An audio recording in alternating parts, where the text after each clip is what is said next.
kama tutachana one day, tuwazui kusema everyday, situzidi kufurahi. Mkua ulimisi kuniona, majukumu yalibana. Ulimisi kuniona, pole han, niko nawe.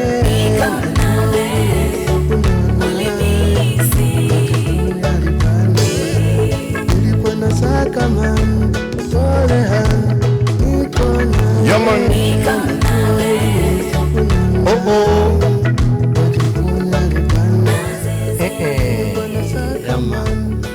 Twende kidogo hapo. Sikuwa nawe, nilikuwa mbali nawe. Sauti chako mwamba. Sikuwa nawe, nilikuwa mbali nawe. Nilikuwa nasaka mazizi. Wewe Nangaiko meniweka mbali nawe. Ila upendo wako menifanya niwe nawe.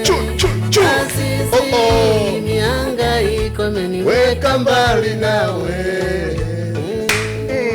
Ila upendo wako menifanya niwe nawe. Yeah. Unasikiliza Wape Vibes, muziki wa reggae. Yeah. Lava Azizi mpenzi umenikamata. Usijafanya ushenzi tatapatapa. Unestili wangu mpenzi usije nikata. Tulia usishuke kwenye kiti Azizi mpenzi. Asante bana. Wakitaka wakutafute kwenye majukwaa waone unaimba live. Inatosha kwa leo.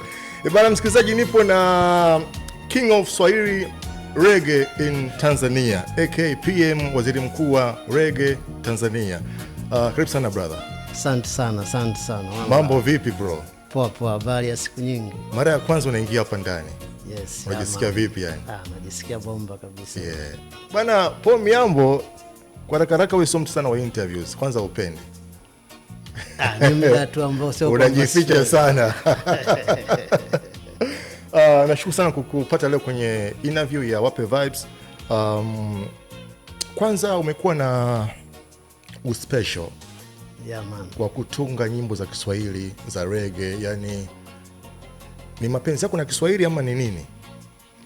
Kwa sababu lugha ambayo tunatumia mara nyingi kama lugha ya mawasiliano kwa sisi jamii inayotuzunguka ni Swahili.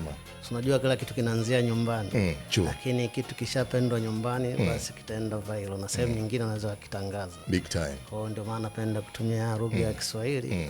It means jamii inayotuzunguka iweze kujua ambacho nakiimba na kusikia na kufikisha sehemu nyingine ambapo kuna style. Huwa naisema hii, wewe ni msanii pekee ambaye unaongoza kwa kutoa kazi ambazo zina quality, audio na video za moto. Siri ni nini? Unajua katika music inatakiwa ufikishe kitu kizuri kwa walaji, kwa sababu hii ni kazi mojawapo. Kwa ukiwa tayari una nidhamu ni pamoja na kutoa vitu vizuri. Kwa sababu ukitoa kitu kibaya maana yake utamboa mtazamaji au msikilizaji.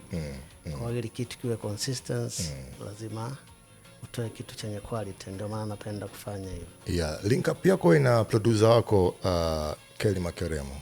Yani vibe natamani leo utuambie yani huo mkiwa mna record yani unajisikia vipi, kwa sababu ni mshikaji wako tangu kitambo. Unajua unajisikia poa kwa sababu tayari zile chemistry zinafanana.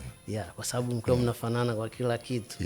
Basi hata zile vibe yani hata katika kurekebishana sehemu katika idea huyu anafanya hiyo. Kila mmoja amemsoma mwenzie. Anajua kabisa huyu anapenda hichi. Nikikaa hivi huyu basi atapiga vizuri. Hivyo vitu vizuri ambavyo tufanya tuwe pamoja. Big time. Unajisikia vipi kuitwa wewe ndio waziri mkuu wa reggae Tanzania? Najisikia vizuri pia kwa sababu ukisema waziri mkuu maana yake ndio mtendaji mkuu. Kabisa. Maana reggae tayari na mtendaji wake. Ndio maana unakuwa mfano wa kuigwa. Video kali, audio kali. Kwa kama mtendaji mkuu si alipo lazima ufanye vitu vizuri. Big time sana. Nina swali moja actually. Paul Miambo ni muda mrefu sijaona ukifanya collaborations. Pengine hii bado hujafikiria ama vipi? sio kwamba sijafikiria hizo plani zipo, lakini ni muda, sometimes tuna majukumu mengine. Lakini ili nipate collaboration kwanza natakiwa nijijenge mwenyewe, brand yangu kwanza tayari elewe Paul Mihambo ni nani. Usiende ufanya collaboration afu watu wengine pia waje kuelewa. Natakiwa jamii kuelewe kwanza, hata unaenda kufanya naye collaboration unajua kuna kitu gani ambacho mnafanya. Yes. Umeachia kazi nyingi sana, nikaanza kuzihesabu hapa kwa haraka tu. Kuna Jauf Mess, kuna Nawashukuru Wazazi, kuna Nyota, kuna Darling, kuna Nitapata Kesho. Yani ziko nyingi. Nguvu ya Mapenzi, Propaganda. Yes. Nataka uniambie ngoma ipi kati hizo ambazo kwenye kurekodi ilikupa wakati mgumu sana? Ukiacha hizi za leo ambazo kuna hii leo ambayo tutaintroduce Lala Salama, hiyo usizungumzie kwanza. Hizo zingine ambayo ilinipa ugumu sana nadhani ilikuwa mwanzoni ile ngoma ya Amani. Amani ile mwanzoni kabisa ndio kama ndo first track ambayo inatoka kwa sababu kipindi kile kwa machafuko nchi mbalimbali yanatokea. Kwa kabla niandike ile ngoma ya Amani ile ndio ilichukua muda kidogo ili kuifanya big time. Yes sir. Big time. Uliachia Jauf Mess EP ikafanya vizuri sana. Tukategemea pia pengine utaachia album kwa sababu umekuwa ukiachia singles track nyingi sana. Nilikuwa na mpango lakini bado sijaamua. Nikawa nataka tu ili nisikae kimya kwa sababu wasikilizaji pia wanahitaji kutoka kwako. Unajua muziki ni maisha pia.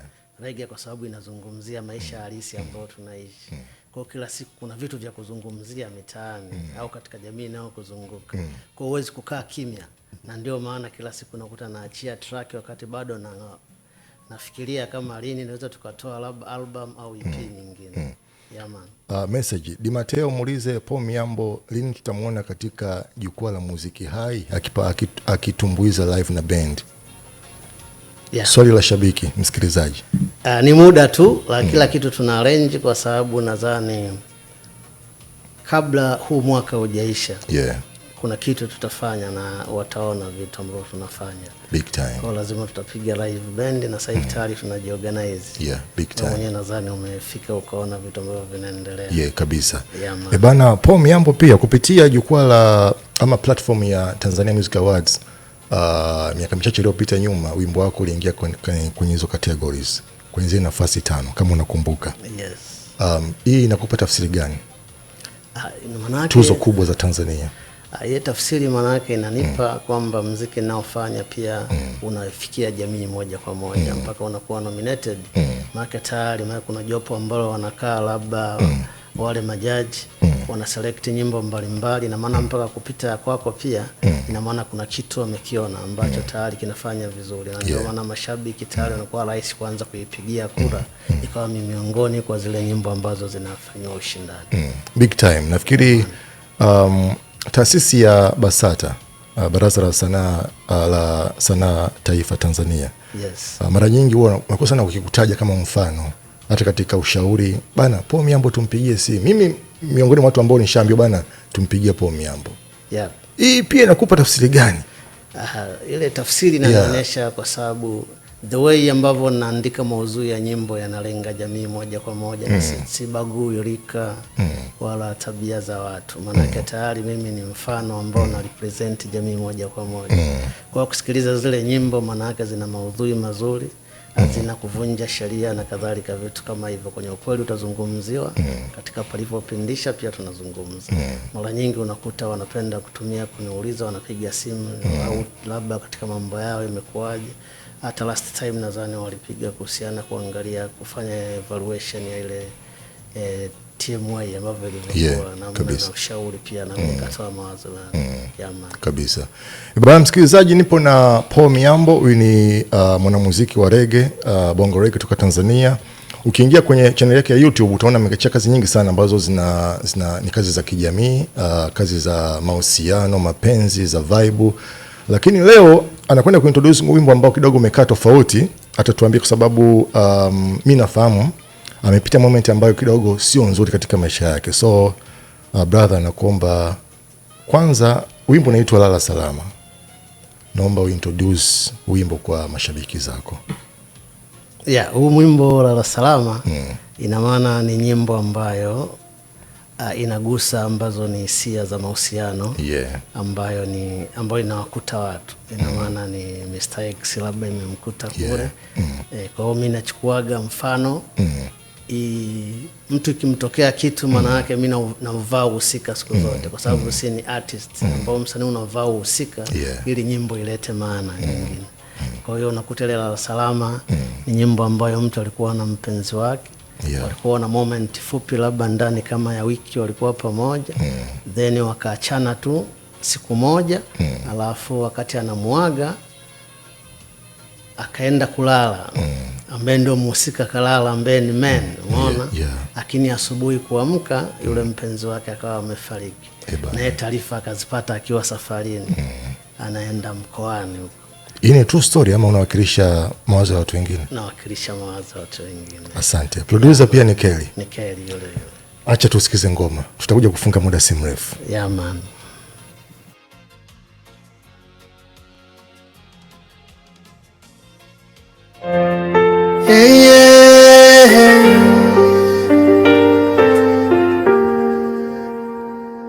Miaka 6 tuliohesabu kama ndoto nzuri siona giza. Tulicheka, tulilia, tukaishi kama wapenzi. Mapenzi yetu yalishamiri kama maua ya asubuhi. Uliponikaribisha moyoni mwako ukafuta machozi ya zamani maishani mwako. Nikawa mwanga wako wa kila siku. Yaman. Nawe ukawa pumzi yangu ya kila siku. Brand new tune, Lala Salama. Brand new vibe. Huyu ni Paul Miambo. Nimekuchukua mapema sana. Umeniacha na picha kumbukumbu zako. Kelly Makaremo. Lakini moyo wangu bado unaimba jina lako. Lala salama. Mapenzi yako yatanitesa na kunifariji daima. Miambo.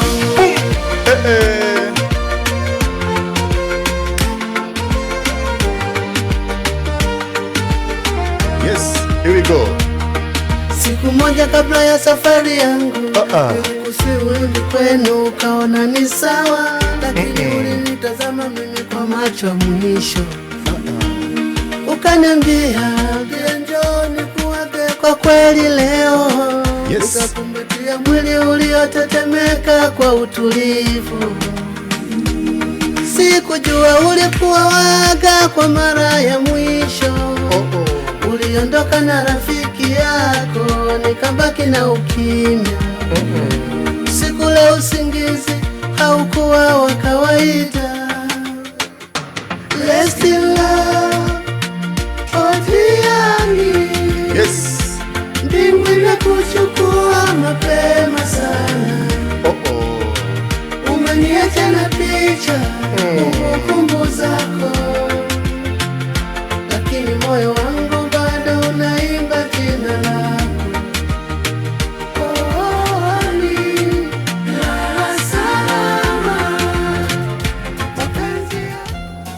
Bwana, track ni Lala Salama, wimbo wa kwake Paul Miambo. Bwana Paul Miambo. Man. Ngoma kali, inaisia, inachoma mpaka ndani yani. Najua unaweza ukatoka hata machozi. Tuambie pia kwa kumaliza kuhusu hii vibe, tunaipata vipi kwa mitandao ya kijamii? Iko tayari au bado? No, kwa sasa hivi bado ndio iko kwenye process ambayo tunafanya video sasa hivi. Nadhani wataipata. Bana, video inafanyika?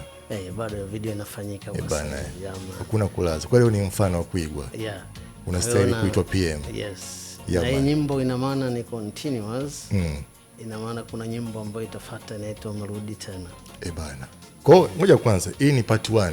Kuna part 2. Yes. Bana, itakuwa noma tena sana. Bana, kwa kumalizia tuambie tunakupata vipi kwenye mitandao ya kijamii? Paul Miambo. Unanipata Paul Miambo katika YouTube, vile vile Paul Miambo katika Facebook. Alafu Paul Miambo _ pale unanipata katika TikTok. Alafu Paul Miambo tu unanipata kule Insta. Man. Nilikuwa na Paul Miambo,